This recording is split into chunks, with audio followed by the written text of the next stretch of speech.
ఎట్లా ట్రీట్ చేయాలి చెప్పండి. డబ్బులు ఇవ్వలేదు, డబ్బులు ఇవ్వ చెట్టుకేసి కట్టేసి కొడతారండి మీరు?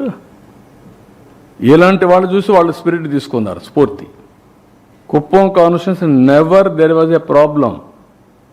నిన్న మళ్ళా ఇంకొక కేసు, ఒక ముస్లిం ఇద్దరు కొట్టుకున్నారు, ఇద్దరు YSR Congress. They are becoming a పెద్ద సమస్య అవుతున్నారు సొసైటీకి. రాజకీయ సమస్య, సొసైటీకి ఒక సమస్య. వాళ్ళకేంటి హిస్టరిక్గా తయారైపోయారు. ఏం చేసినా జరిగిపోతున్న పరిస్థితికి వచ్చారు. ఈ మధ్యకాలంలో అమ్మాయిలపైన దాడులు చేయడం అన్నింటిలో వీళ్ళు ఉన్నారు. ఏమనాలి వెళ్ళి మాట్లాడితే రాజకీయం.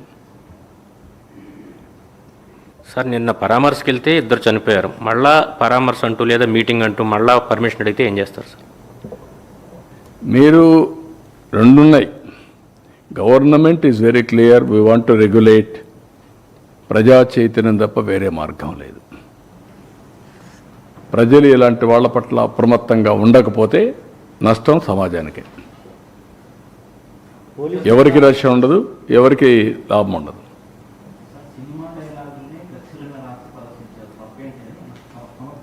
That is what I'm saying. చంపేస్తే కూడా సినిమాలో చూపిస్తారు కదా, సినిమాలో మనుషులు చంపుతారు కదా, చంపితే తప్పేటి?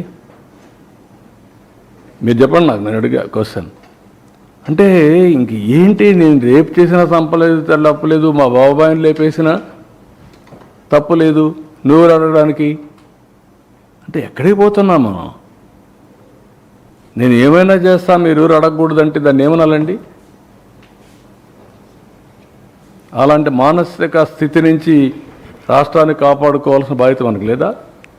That is where you are. రాష్ట్ర ప్రజానీకం ఆలోచించుకో. నేను ఎక్కువ చెప్పాను అనుకో, మీకు ఓట్లు వేసాం కదా, మీ పని మీరు చేయండి అంటున్నారు. నాకు ఓట్లు వేశారు, నా పని నేను చేస్తున్నా, బట్ చేయనిస్తే కదా ఇవన్నీ.